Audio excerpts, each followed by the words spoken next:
Suatu hari, ia berjalan di hutan mencari kayu.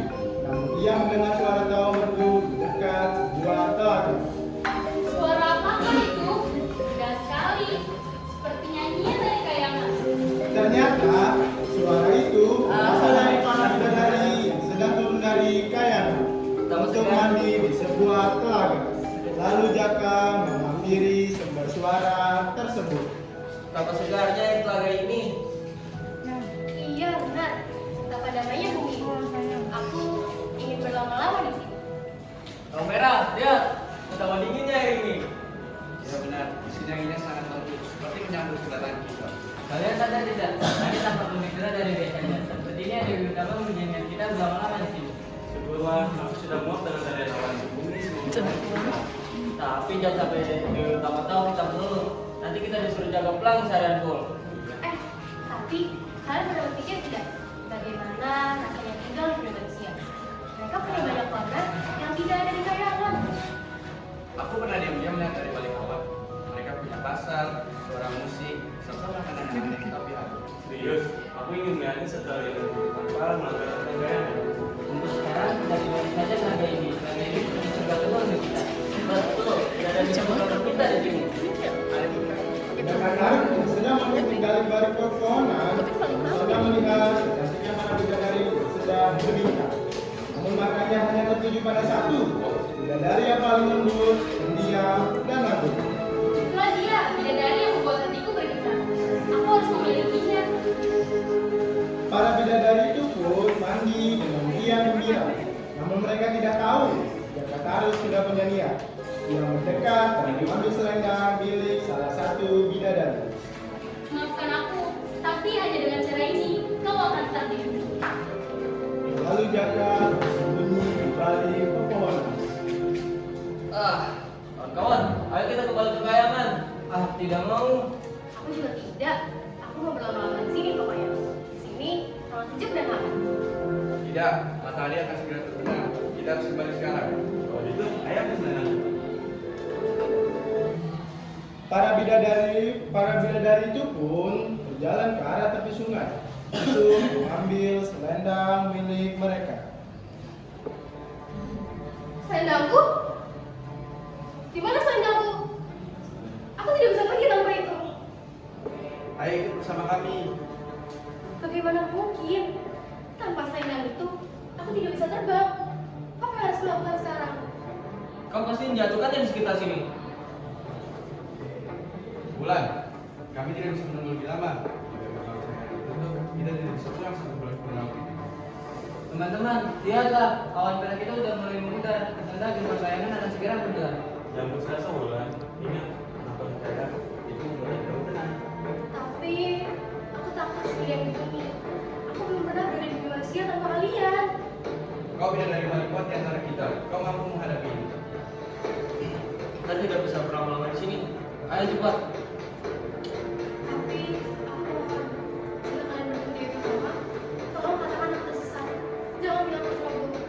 Tentu tidak. Kami akan bilang kamunya yang mengikuti melakukan terlalu di bumi. Kalau kita, Wulan, semoga kamu selalu menjadi Dengan dirimu, jangan mendekat manusia. Mereka tidak selamanya baik. Jika sedang sudah penuh, berdoalah pada Dewa Langit. Untuk dia akan mendengar. Para bidadari itu pun terbang naik menembus cahaya tepi di laut. Satu persatu tubuh mereka memudar seperti embun pagi. Hingga akhirnya hanya naunganlah yang tersisa, berdiri sendirian di tepi telaga, ditemani angin senja yang mulai menggentarkan dedaunan.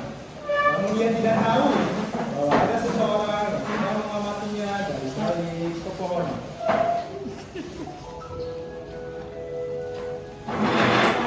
Tidak mengenali manusia. Bagaimana bisa bertahan di sini sendirian? Kau tidak akan sendirian. Rumahku tidak besar, tapi tidak lama. Aku akan memastikan kau aman. Tapi tempat ini begitu asing. Pohonan, tanah, udara, semua berbeda dari di kayangan.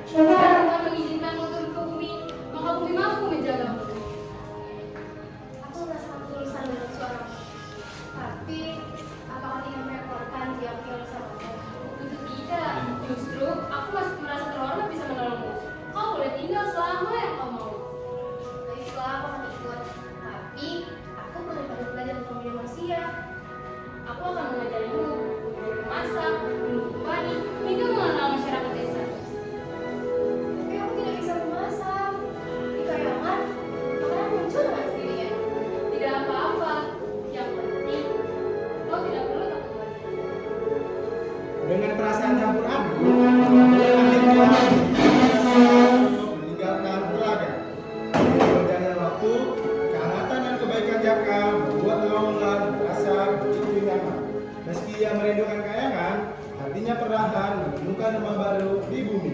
Mereka akhirnya menikah, hidup rukun, dan dikaruniai seorang anak perempuan yang cantik jelita, mewarisi pesona sang bidadari dan ketegasan Jakarta.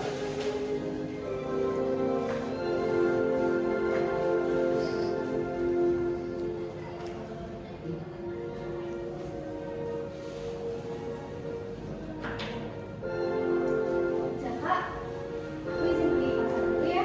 Iya, Ulan. Hati-hati ya.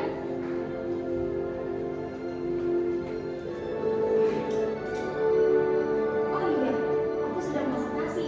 Dan kamu jangan buka panci yang sedang aku masak. Iya, iya, Ulan. Jaka pun penasaran, mengapa istrinya selalu melarangnya untuk membuka makanan yang sedang ia masak.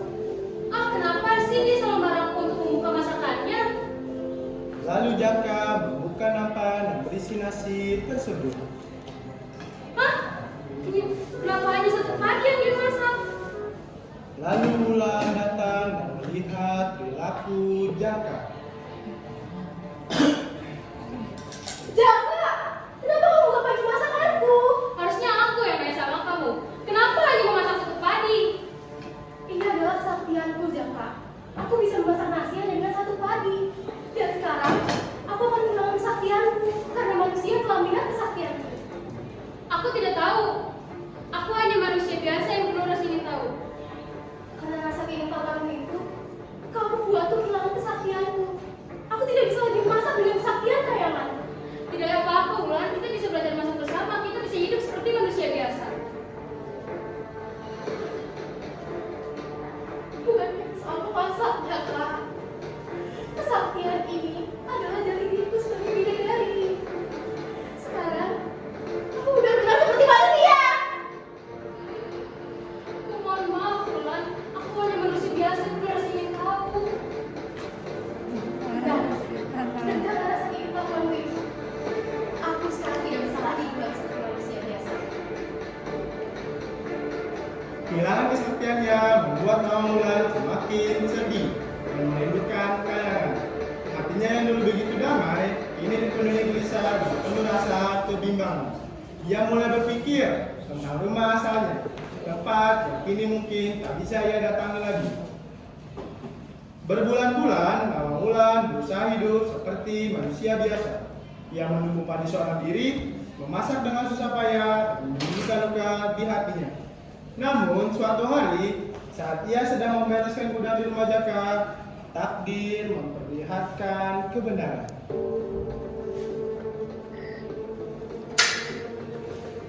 Selendangku, selendang ini tidak mungkin salah.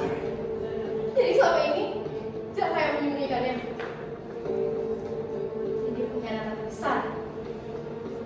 Suara lirihannya mengguncangkan keheningan. Jaka Tarub yang sedang berada di luar mendengar seruan itu dan segera berlari dengan wajah penuh rasa panik. Wulan, itu bukan maksudku. Biarkan aku menjelaskannya. Sejak awal, selendangku ada di sini. Selama ini aku menangis merindukan kayangan. Sementara kau menyimpannya begitu saja. Aku hanya takut kehilanganmu, Wulan. Aku tidak mau kau meninggalkanku. Ketakutanku justru membuatku kehilangan jati diriku sebagai bidadari. Sekarang, aku sudah menemukan selendang ini. Dan aku harus kembali seperti manusia biasa. Kau memaksa aku hidup di bumi tanpa pilihan, Jaka. Mohon maaf, Wulan. Tolong jangan pergi. Aku lebih sakit lagi jika tersisir dengan kebohongan kamu. Aku mencintaimu. Seluruh hidupku berubah karena kehadiranmu. Cinta yang memaksa, bukan cinta, Jaka. Kau mencintaiku, tapi kau tidak percaya hatiku. Wulan menggenggam selendangnya itu, merasakan kehangatan kayangan kembali menyelimuti tubuhnya. Sorot matanya berubah, campuran rindu, marah, dan luka yang mendalam. Selama ini, aku bertahan. Aku mencintaimu dan bukan mati yang ini. Tapi aku bidadari, Jaka. Rumah asliku bukan di sini. Aku mohon maaf, Wulan. Tolong jangan pergi.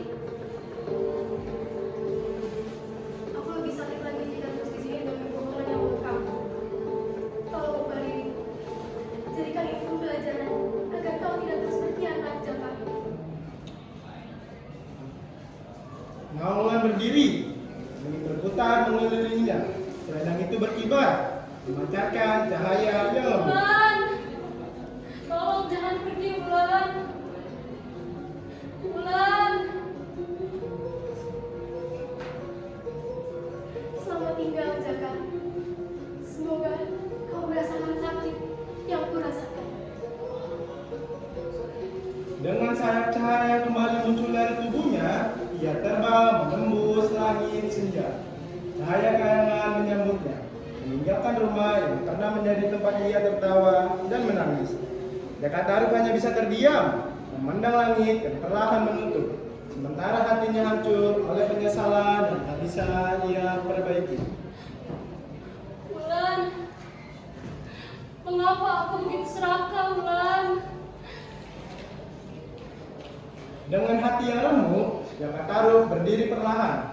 Dia kemudian berjalan pulang sambil menggendong anaknya yang masih kecil, bertekad menjadi ayah yang baik.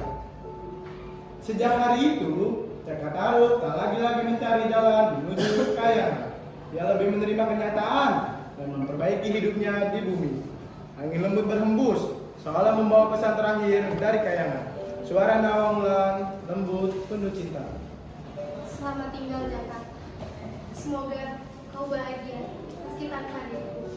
Demikianlah kisah Jaka Taruk dan Nawang Wulan. Kisah tentang cinta yang indah namun penuh dengan ujian.